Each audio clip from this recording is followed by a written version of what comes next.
Hello नमस्ते, स्वागत आहे तुमचं दी आर्ट ऑफ कुकिंग भारती आपल्या चॅनलमध्ये. आपण मोड आलेल्या हिरव्या मुगांची उसळ कशी बनवायची तर ते बघणार आहे. तर चला पटकन रेसिपीला सुरुवात करूया. हे स्प्राउट्स घेतलेले आहेत. हे मुगाचे स्प्राउट्स आहेत, हिरव्या मुगाचे. हे स्प्राउट्स मी घरीच बनवलेले आहे. तुम्हाला पण जर घरच्या घरी स्प्राउट्स बनवायचे असतील तर ते कसे बनवायचे याची डिटेल प्रोसेस मी आपल्या याच रेसिपीच्या शेवटी दिलेली आहे. तर ही आपली रेसिपी शेवटपर्यंत बघत राहा, म्हणजे तुम्ही पण घरच्या घरी एकदम सोप्या पद्धतीने स्प्राउट्स बनवू शकाल. स्प्राउट्स आहेत आणि इथे मी हे स्प्राउट्स आहेत तर ते उकडून घेतलेले आहेत. याच्यामध्ये फक्त थोडंसं पाणी घातलं होतं, म्हणजे हे स्प्राउट्स अर्धे भिजतील इतकं, आणि त्याच्यामध्ये थोडीशी हळद आणि थोडंसं चवीला मीठ असं टाकून मी कुकरमध्ये याला एक शिट्टी काढून घेतली होती. तर एका शिट्टीमध्ये हे व्यवस्थित शिजतात. हे बघा, म्हणजे मऊ होतात हे व्यवस्थित. पण एकपेक्षा जर तुम्ही जास्त शिट्ट्या दिल्या पूर्ण असे विरघळून जातात आणि उसळ त्याची नाही राहत, पूर्ण लगदा झाल्यासारखं होतो. इथे मी कढईमध्ये 1 चमचा भरून इतकं तेल घातलेलं आहे. तर आता आपण उसळला फोडणी घालणार आहे. त्याच्यासाठी सर्वप्रथम मी याच्यामध्ये थोडीशी मोहरी टाकतीये. मोहरी चांगली तडतडली की आपण याच्यामध्ये जिरे घालणार आहे. तर मोहरीला आपल्याला छान तडतडू द्यायची आहे. हे बघा, मोहरी आपली छान तडतडत आहे. मी याच्यामध्ये थोडेसे जिरे टाकत आहे आणि थोडीशी हिंग टाकत आहे. स्प्राउट जे असतात ते थोडेसे हेवी असतात पचायला, त्याच्यासाठी आपण हिंगाचा इथे वापर करणार आहे. आता आपली फोडणी छान झालेली आहे. याच्यामध्ये मी कांदा आणि 4 ते 5 पाकळ्या लसणाच्या ठेचून घेतलेल्या आहे, तर त्या टाकणार आहे. कांदा खूप जास्त बारीक चिरून घ्यायचा नाहीये आपल्याला उसळीसाठी, कारण थोड्या मोठ्या कांद्याची चव जी आहे ती उसळीमध्ये छान लागते. त्याचबरोबर मी इथे हा कढीपत्ता टाकणार आहे. तर माझ्याकडे ओला कढीपत्ता नव्हता, मग मी युजली कढीपत्ता सुकवून ठेवते बऱ्याचदा, जेव्हा जास्त असतो तेव्हा. कढीपत्ता नसला की हा असा सुकवलेला कढीपत्ता जरी तुम्ही भाजीमध्ये घातलात तरीही त्याचा अरोमा आपल्या भाजीला खूप छान येतो.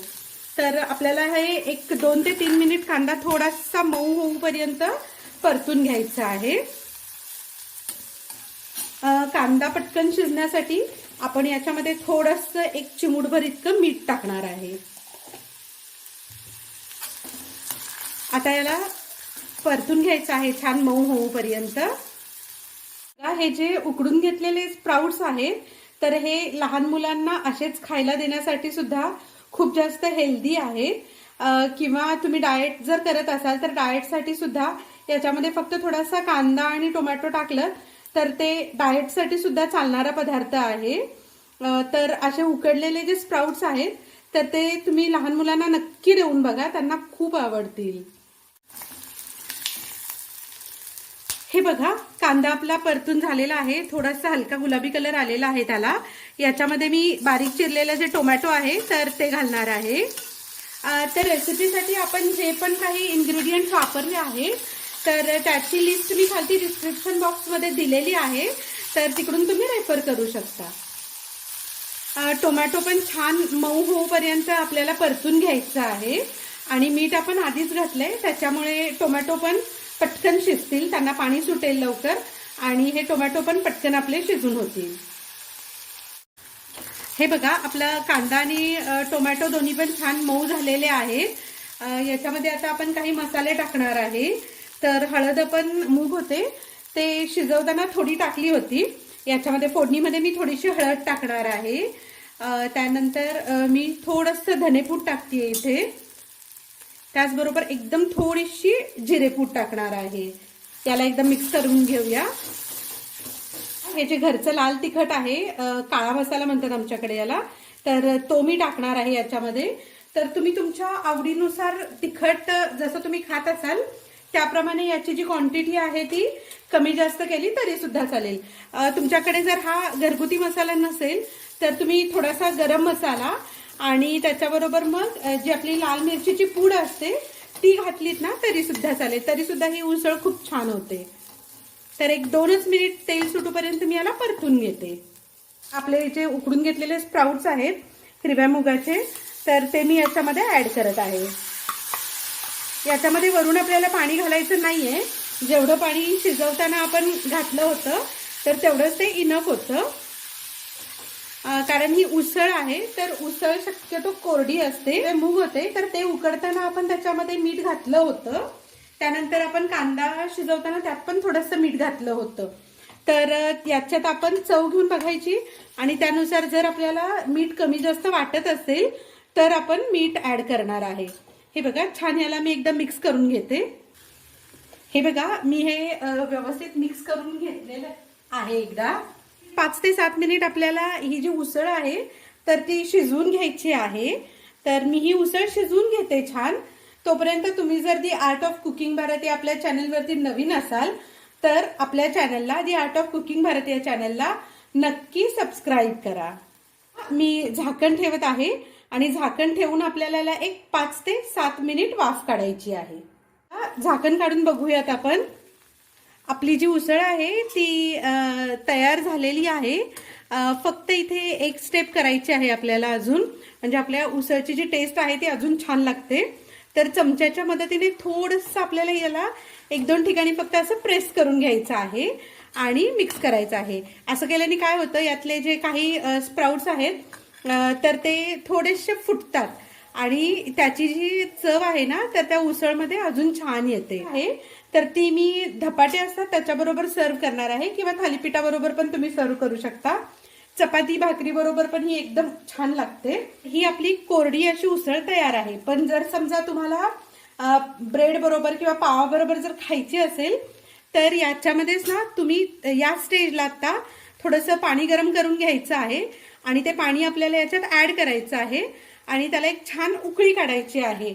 म्हणजे ही जी ओली उसळ आहे तर ती तुम्ही ब्रेड किंवा पावाबरोबर पण छान एन्जॉय करू शकता. मोड आलेल्या हिरव्या मुगाची उसळ आहे तर ती तयार आहे. आणि हे बघा, ही किती छान अशी टेम्पटिंग दिसत आहे. हे बघा, आणि परफेक्ट त्याला कलरही आलेला आहे आपल्या उसळीला. उसळ आहे तर ती आपली तयार आहे. फक्त एक शेवटची स्टेप राहिलेली आहे, ती म्हणजे आपण याला हिरव्या कोथिंबीरीने गार्निश करणार आहे आणि ही जी उसळ आहे ही खाण्यासाठी तयार आहे. मस्त अशी वाफाळलेली गरमागरम आपल्या मोड आलेल्या हिरव्या मुगाची उसळ तयार आहे. एकदम स्वादिष्ट आणि त्याचबरोबर तेवढीच ती पौष्टिक पण आहे. ही उसळ तुम्ही चपाती, भाकरी त्याचबरोबर नुसती पण खायला खूप छान लागते. भाताबरोबरही तुम्ही खाऊ शकता आणि थोडी कमी तिखट केली तर मुलंही ती छान एन्जॉय करू शकतील. सुरुवातीला मी सांगितलं त्याप्रमाणे घरच्या घरी स्प्राउट्स कसे बनवायचे याची डिटेल प्रोसेस आता आपण बघूया. स्प्राउट्स कसे बनवायचे तर त्यासाठी आपल्याला काय करावं लागणार आहे, हिरवे मूग आहेत ते स्वच्छ 2 ते 3 वेळा धुवून घ्यायचे आहेत आणि कोमट पाण्यामध्ये एक 12 तास आपल्याला त्यांना भिजवून ठेवायचं आहे. त्यानंतर त्यातलं पूर्ण पाणी काढून घ्यायचं आणि पाणी काढल्यानंतर मग एका चाळणीमध्ये आपल्याला हे जे भिजलेले मूग आहेत त्यांना पाणी निथळण्यासाठी ठेवायचं आहे. त्यातलं पाणी पूर्ण निथळून गेल्यानंतर त्याच्यावरती आपल्याला एक सुती कपडा टाकायचा आहे.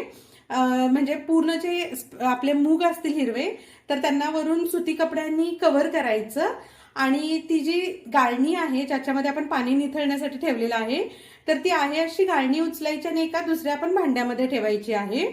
म्हणजे जेणेकरून भांडं आणि गाळणी याच्यामध्ये गॅप राहील अशा पद्धतीने. आणि मग दुसऱ्या दिवशी सकाळी जर तुम्ही बघितलं तर हे जे आपले हिरवे मूग आहेत त्यांना छान असे हे बघा छान असे मोड येतात. मोड आलेल्या हिरव्या मुगाच्या उसळीची रेसिपी तुम्हाला कशी वाटली ते मला नक्की सांगा. त्याचबरोबर हीच रेसिपी तुम्ही घरी ट्राय करून बघा आणि तुमची उसळ कशी झाली ते मला कमेंट बॉक्समध्ये दी आर्ट ऑफ कुकिंग भारत या आपल्या चॅनलवरती सांगायला अजिबात विसरू नका. दी आर्ट ऑफ कुकिंग भारत या चॅनलवरती तुम्ही जर नवीन असाल तर आपल्या चॅनलला, दी आर्ट ऑफ कुकिंग भारत या आपल्या चॅनलला लाईक, शेअर आणि सबस्क्राईब करायला अजिबात विसरू नका. तर अशाच एका छान आणि हेल्दी रेसिपी बरोबर पुन्हा भेटूया. तोपर्यंत धन्यवाद.